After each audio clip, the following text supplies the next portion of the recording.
صباح الخير على عيون جميع متابعينا الطيبين الغالي. رجعنا لكم بإطلالة جديدة إن شاء الله. اليوم المدينة مختلفة، قبل 4 سنوات أنا زايرها، إن شاء الله اليوم نراويكم إياها. رايحين مدينة أصفهان، مدينة الحب والجمال صراحة. مدينة أصفهان مدينة أكثر من رائعة. أنا وياكم خلينا نروح نشوف هاي المدينة يا شباب. أبو حيدر الحباب، أحلى شاب بالمشخاب، شوفوه ما شاء الله. شو ونبارك الشعب العراقي وخاصة جروبنا هذا الحباب اللي يسد بيده الباب. اي والله. أجمل التهاني والتحيات بمناسبة حلول الشهر.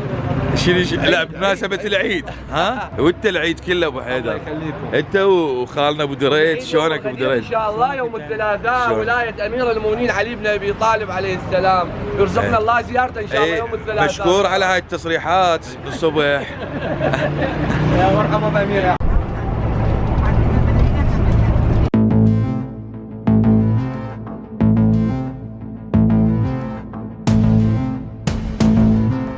طبعا يا شباب، للي ما يعرف انه من قوم لاصفهان تقريبا 297 كيلو متر، يعني معدل الوقت اللي راح نوصل له بالساعة تقريبا 3 ساعات ونص. والان متواصلين ان شاء الله، هناك راح نوصل لمكانات كلش جميله وحلوه راح نراودكم اياهم. طبعا عندنا وقفه صارت محطه، وهذا عجوز يعني، هذا هاشم ايضا سايقنا، عرفت شلون؟ هنا متوجهين ان شاء الله. وين عزيز متوجهين؟ اصفهان. شوفوا يا شباب، مندوبينا جاي يسوون، جاي يتعبون والله العظيم. هاي عندنا واحدة من المسافرات ما تقدر بالعربة، أنا وهذا مندوبنا متقدم يعني ما شاء الله. واحنا عابرين هنا. عافية عزيز، عافية عزيز، بارك الله بيك عزيز. وردة عزيز، باوعلي عزيز. هاي خالتي هنا همات ان شاء الله، رايحين نزور. وهذا حضرة الزينبية بنت موسى ابن جعفر. ما اعتقد الجروب قلنا لهم روحوا زوروا سيد، وانا وعزيز جوعانين والله. هذا عزيز جيك حف مشي وجوعانين، رايحين للمطعم، شوف لنا مطعم ناكل بيه. وهاي السيارات، يلا عبر عزيز، عبر اندعمنا. رجعت جبت السائق الايراني وياي وجيت، قلت انا اتغدى، وهاشم سائقنا ما يتغدى، لازم نتغدى، غزة سوا. طبعا طبينا هذا المطعم اكل عراقي يا شباب. هذا الاكل هذا رخيص، 25 تومان النفر، شيش واحد. شكالي ابو حيدر ويانا ايضا مندوب، قلت له شكو ايش بيه؟ قال بشرفك ياكلون ويشربون باصين، ما واحد من عندهم فد يوم الثاني تفاحه، ثاني حبايه، ثاني شيء شاكلون ابو حيدر، بروح ابيك شاكلون. احكي انت تحكي الحق. ها كذب والقران صدق، بس هسه بدل ما يرضى يحكي يخاف. يا شباب، السايق هذا الايراني جبنا له غدا، وهذا مع عزيز النمور، ورايحين احنا ان شاء الله لحديقة الطيور. ويانا عزيز، هاي حلوه مال عزيز النمور، ورايحين لحديقة الطيور.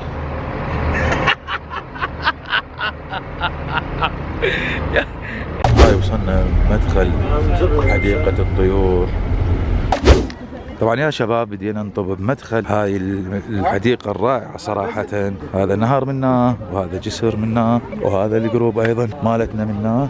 مكان اكثر من رائع صراحة، يعني عجبك بس تمشي. ابو حيدر، صور ابو حيدر 30 تومان اللي يطب، شنو رايك؟ دنبلة 30 دنبلة، شوف ما حد راح على الشباك. ها؟ هناك اكو عقربة من الشباك. احنا بالله بركة القطار فايت ونشوف. والله ما ادري وش يصير. ابو حيدر شنو رايك؟ الجروب توقف عن العمل. دخولية يا اخوان، دخولية هاي المدينة ب 30 تومان، تشوفون هاي 30 تومان.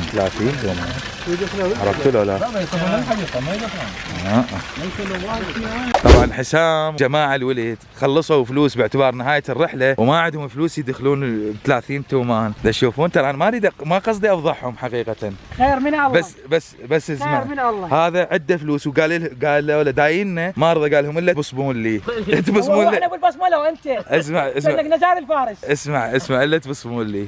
طبعا يا جماعة الخير صراحة من الطب، اولا النفس النفس طيب، الهواء طيب، الورود والمناظر ما احلاها، الشجر ما احلاه، زقزقة العصافير راح تجينا بس نتقدم شوي للامام ان شاء الله. يا بتمناكم موجودين. ابويا اللي ما مشترك خليه يشترك بالقناه ويفعل خاصيه الجرس، ويكتبوا لنا اي تعليق، واي واحد جاي لهاي المدينه خليه يكتب لنا اسفل هذا الفيديو، واللي ما جاي وعاجبه يجي. احنا بالخدمه شعارنا خدام وليس حكام يا شبابنا الغاليين. البطوط ما شاء الله، هاي البطوط وضعها والوانها مختلفه تشوفون. طبعا الحج دائما يطب بلاش، الجماعه تدفع فلوس والحج يطب بلاش. غندر دافع كل 10,000. انا ما دفعت. واحد ابو حيدر دافع. شوف هاي ما شاء الله الطيور الحلوه. على كيفك، اوقف نمشي سوا حجي. اوقف، هاي الطيور ما احلاها صدق، يعني هاي احسن حديقه بالشرق الاوسط صراحه. هاي احسن حديقه بالشرق. هاي باعوا. هذا ولا عندنا منه ولا شيء. هذا اسمه انا وخلي تلاقينا سويه، وذاك اسمه صفور. انا راح اطلع لكم اسماء من قلبي. هذا اسمه لقطه. وين جنو؟ وراي الحقني. هاي تشوفون. طبعا صراحه هذا الطاووس مغرور. اي والله صدق الطاووس مغرور. عزيز ليش الطاووس مغرور؟ ها ليش مغرور الطاووس؟ عراقيين انتم مو؟ ها عراقي؟ ايراني. تشوفون هذا هسه واحد هنا ذني، يعني انت تمشي تخيل ويطلع لك ذن الطيور الجميلات الرائعات اللي بعد متر عنك تقدر تعطيهن اكل يعني. ها الله، يعني هذا صراحه انواع الطيور، وطيور نادره مو عزيز؟ طبعا يعني وجميله وحلوه. طبعا يا شبابنا الغاليين، بما انه انتم متعلقون راح نشوف تعليقاتكم كلها. طلعني عزيز شويه، طلع شهرتي عزيز شويه. أوقف. يا شبابنا الغاليين، بما انه انتم متعلقون كل تعليقاتكم راح اقراها، بس الافضل من اختم هذا تكتبوا لنا اسفل الفيديو. شيء مهم انه تكتبوا لنا اسفل الفيديو.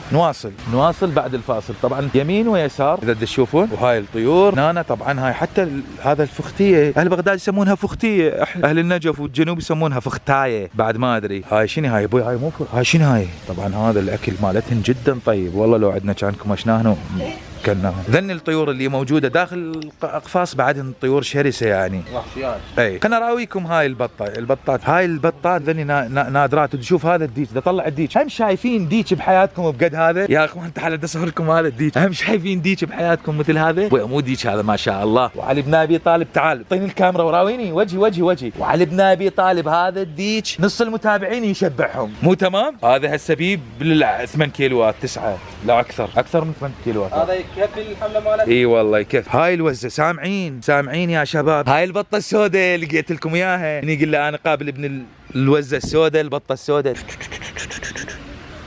شردت. وين لاقينها جايه بث لكم مباشر. عزيز حاول من احكي اني يعني تطلع هالشهره هاي حتى احاكي المجموعه.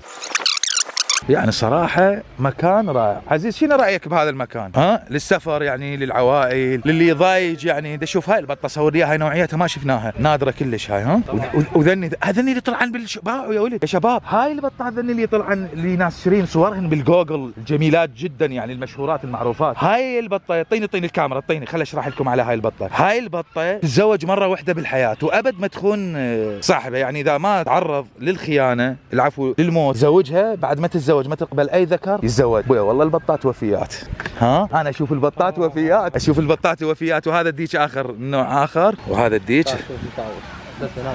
صور هنا ما لحق. هاي طاووسات وفسيفس. هذا الطاووس الابيض تشوفونه اللي شايفينه بالقراعه يا شباب، هذا تشوفوه مباشر جاي نراويكم يعني كانه ما انتم وياي. واحد من عندنا صاعد فوق اذا تشوفه، ذاك صاعد فوق ذاك. اذا خليه اقرب الكاميرا. هذا الصاعد فوق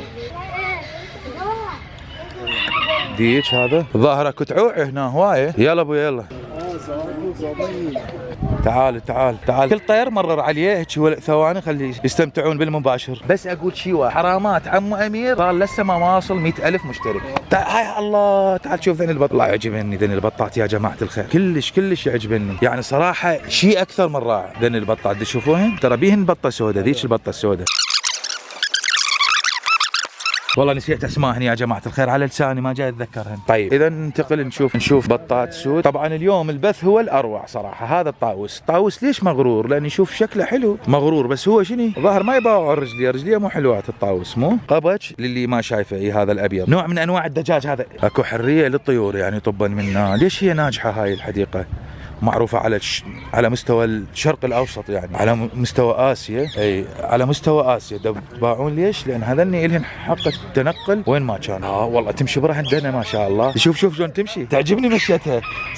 والله العظيم دباوع تقول غزالي يمشي ما شاء الله. والله تعجبني مشيتها. هذا يا شبابنا الغاليين من الله بس تكمشة، يعني هذا الطير هو بعد ما يقدر يطير بس تكمشة. سبق وان سولفت لكم بأذربيجان قبل فترة من نزلنا فيديوهات قلنا لكم هذا الطير من الله بس تلزمه بعد ما يطير أبد مدى الحياة. بالعامية يصيحون له غرنوق وإلى اسم آخر نسيته. والغرنوق يتمثلون به يعني ممشاه كلش جميل صراحة. هاي عشيرة الغرانيق. إذا من عشيرة الغرانيق ننتقل إلى مكان آخر. دخيل الله هو هاي هي اللي فقرتني والله العظيم. شوف شوف شوف شوف. انا اراويكم هذا الجو ما يباوع لي باوع. ابوي ايش كبره هذا ايش كبره تشوفوا؟ اظافير. وين؟ افراخن؟ وين؟ اظافير؟ هي المخالب مالته تشوفوا يا شباب. شوف المخالب اوه هذا ابوي ايش طفل صغير يشيله هذا. تعال هاي لقيتها البطه قريبه. تعال هنا تعال وراي. اذا ادري بكم. حيو عزيز حيو شايل التليفون وضايج. حيو سوي له تحيه قل له العافيه عزيز. شكرا عزيز. كتبوا لنا بالتعليقات. اذا هاي البطه بلكت تخلينا الزمها البطه فدوى قلبك خليها لزمك. لزمتها والله لزمتها البطة.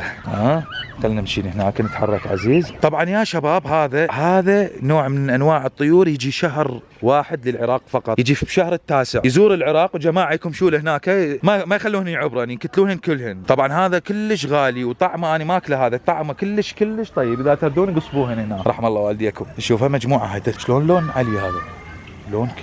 لون زاهي. شوفوا ذني هذا قبج قلنا. ذاك الازرق تشوفونه ذاك الازرق. هذا الازرق طائر ترى بري.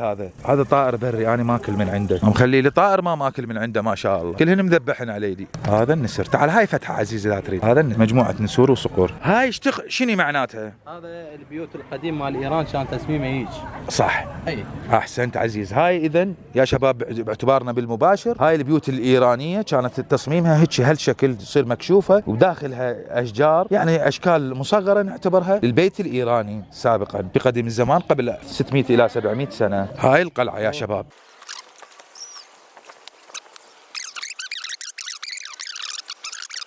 وهذا اللي بصفه خضيري. بس ذاك اللي انتم ما شايفين الحلو. تعال مشينا من هناك قريب. هو مو بس نوع يعني نوع فاخر هذا صراحه. ياكل سمك. تشوف هالشاكل ايش قد ياكل يا الله يشبه هذا. وياكل هذا. وهذا مو منقار عليه. دخيل الكاظم. يا 10 يا 20 كيلو. منقاره شبرين. هو اكثر. ابويا حطوا لنا لايك اشتركوا بالقناه. حطوا لنا لايك يا ابويا اشتركوا بالقناه اذا انتم جدد لان احنا ما نلحق ننزل لكم فلوقات بسبب الضغط اللي عليه. 100,000 ما تعالوا يعني المفروض هسه عابر ال 100,000 مشترك يا شباب. ذول اللي وراي صاروا قدامي ما اعرف شنو السالفه. شوف هاي البطه شلون تغط.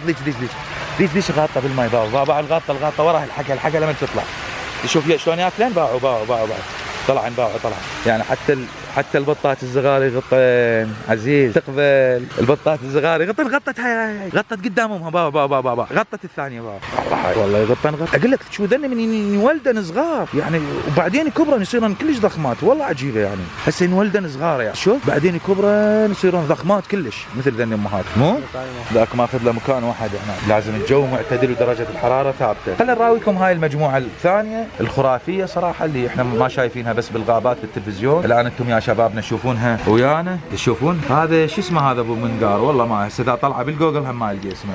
هذا فنجز اسمه. فنجز بانواع شايفين الفنجز عندنا موجود بالعراق هو عنده. وبلبل هذا البلبل. اذا لهنا يا شباب نوصل الى ختام هذا الفيديو. انتظرونا في الفيديو القادم. الفيديو القادم راح يكون جميل جدا. نذكر اذا ما مشترك بالقناه اشتركوا بالقناه وفعلوا خاصيه الجرس يا شبابنا الغالي. لهنا نقول لهم يا عزيز في مال لا بالايراني خدافيز